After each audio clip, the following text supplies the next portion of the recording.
Germany is home to countless abandoned and haunted places, famous ghosts, strange untold stories and urban legends.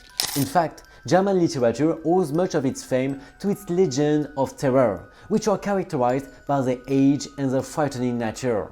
Regardless of the veracity of the stories, here are a few German ghosts and urban legends based on real events that I'm going to share with you right now.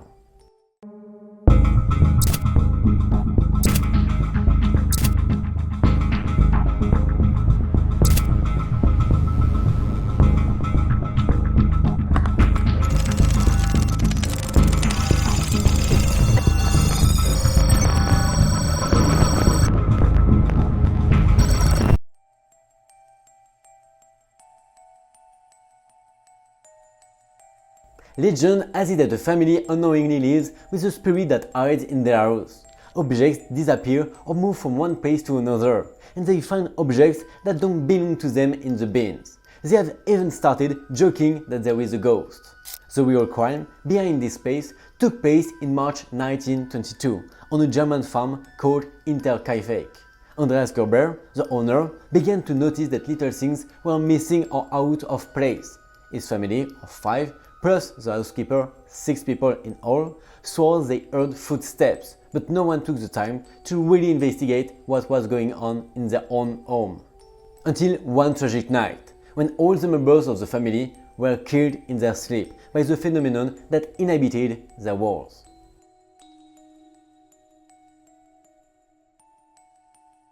Kezia Gruber, 72, her husband Andreas, 63, their daughter Victoria, 35, their grandchildren Kezia, 7, and Joseph, 2, and their maid Maria, 44. All were attacked with pickaxes. The bodies were discovered 4 days later by a group of neighbors who were concerned about Kezia's absence from school and the fact that no one was answering phone calls at home. The bodies of Andreas and Victoria were piled up in the barn. Mary died in her bedroom and Joseph, the baby, was murdered in his cot. Maria, the maid, had replaced the previous employee who had resigned because she had heard noises in the attic of the house, and her instinct drove her to leave that place. Obviously, it was the best decision of her life. According to 8 witness accounts at the time, it was someone who had been hiding in the attic for some time, but one day he was caught and the story turned into a bloody drama. Incredibly, and adding to the mystery of this case, the animals were fed, someone ate in the kitchen and the mail was received as usual on Saturday, the day before the deceased were found.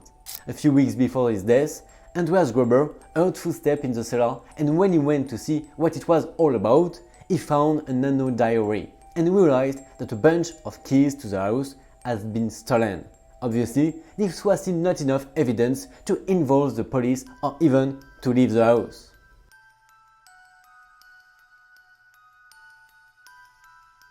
Among the suspects, Lorenz Schintenbauer has always been the most important, as it was he who led the search until the murdered family was found. According to the police, he admitted to having had a relationship with Victoria and even claimed that little Joseph was his son and not that of her late husband.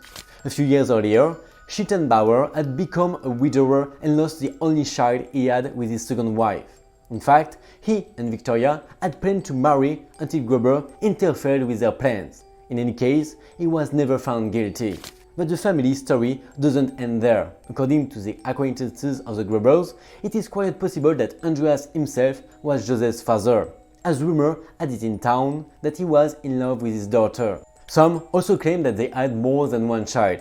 More than 100 years have passed since this dramatic situation in the Bavarian region, and also many other names have been questioned and arrested over the years. No one knows who took their lives on the night of 31st March 1922. If this story is so terrifying, it's because not only it is based on a true story, but it's happened several times in different countries.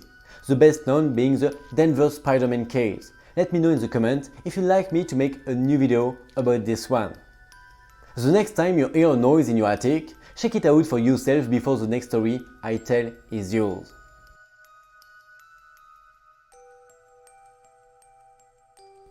This ghost played a part in the great tragedies of the Hohenzollern and Habsburgs, excuse my accent, I don't speak a word of German, at the beginning of 1901, when the rumors spread at the Berlin court that a ghostly figure had appeared in the palace announcing the imminent death of a member of the German imperial family. Everyone thought the worst for the seriously ill Empress Victoria, but at least, let's be honest, this reassured half of the family who were not concerned by this apparition. Other Prussians claimed that the mysterious figure was the White Lady, whose appearance always heralded the death of a member of the Hohenzollern dynasty, or some serious problem for the dynasty. In fact, the Dowager Empress died a few weeks later. Nobody knew who or what the White Lady was, but her presence had terrorized the Hohenzollern dynasty and the legend continued for centuries.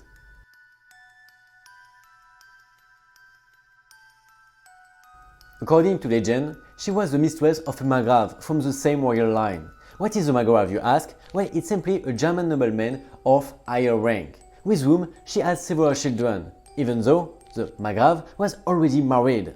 After the death of the Margrave's wife, the mistress, irritated by the widow's refusal to marry her, killed her own children, believing them to be the obstacle separating her from the marriage. According to legend, the death of the princess was avenged by condemning the woman to be buried alive.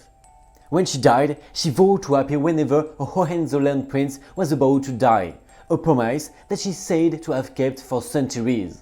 According to another version of the same legend, Joachim I, Prince Elector of Brandenburg in the 16th century, wanted to extend his castle but realized that he couldn't do so properly because a widow's modest house was taking up a part of the land he needed. As a good feudal lord, he ordered the demolition of the widow's house. After all, why not? Nobody cares except the widow herself. The poor woman, not believing that such an injustice had been ordered by the prince, threw herself at his feet and begged him to help her.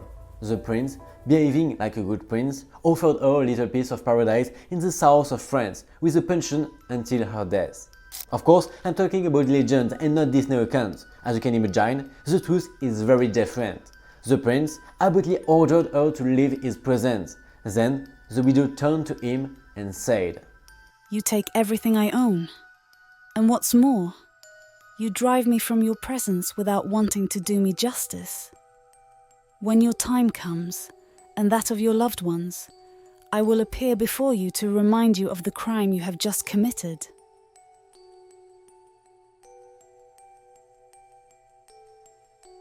Historians claim that the great Elector William of Brandenburg saw the ghost of the White Lady shortly before his death. Frederick William, the eccentric father of Frederick II the Great of Prussia, called his Chamberian one evening to... You don't know what is a Chamberian? Don't worry, I'm here to guide you and confuse you at the same time. It's quite simply a court gentleman in charge of looking after the sovereign's bedroom. In 2 words, it's the housekeeper version luxury hotel.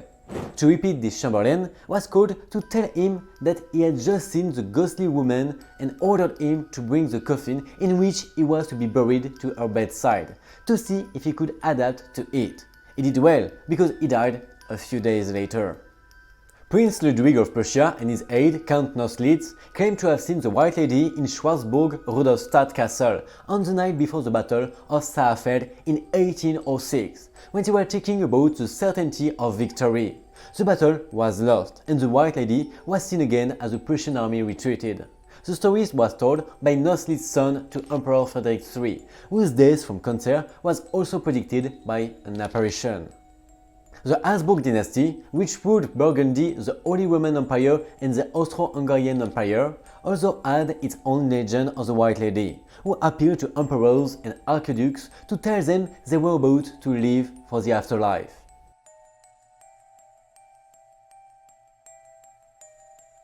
In Spain, the first time she appeared was at the Spanish monastery of Yuste in 1558 to announce the death of the Emperor Charles V, of the House of Habsburg, a woman dressed in white with a tail.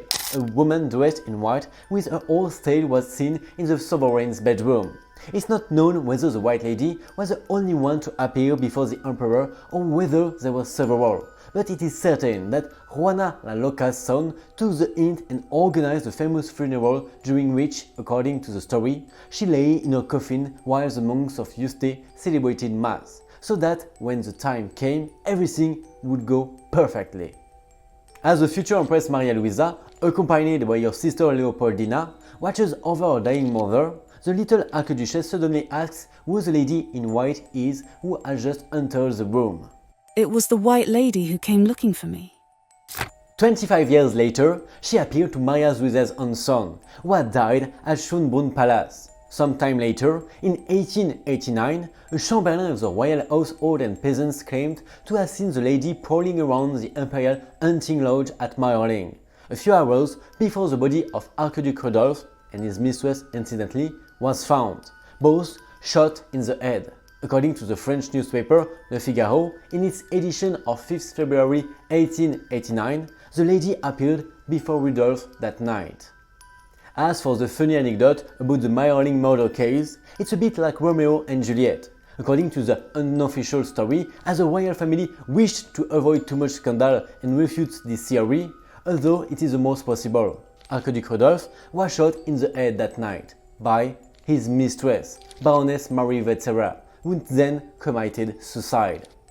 Another story is based on 8 September 1898, when Elizabeth, Sissi to her friends, woke up with a start in her room at the Hotel Beau Rivage in Geneva and told her mistress, Countess Ida Florenzi, that she thought she had seen the mysterious shadow that had visited the Habsburgs before their death.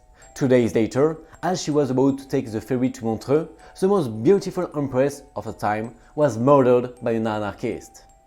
On the other hand, when Napoleon's staff stayed at Beirut's castle, the White Lady appeared to the officers, and one of the generals was so impressed that he died.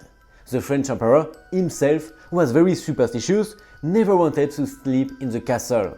Later, when he was building a magnificent palace in Paris, he noticed that a small house was occupying part of the land that the architect had planned for it.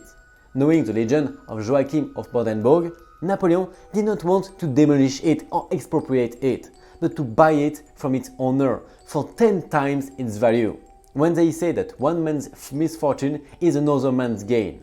Napoleon wanted to found a powerful and eternal dynasty, and he didn't want his descendants to be haunted by a sinister ghost like the lady in white. Incredible, isn't it?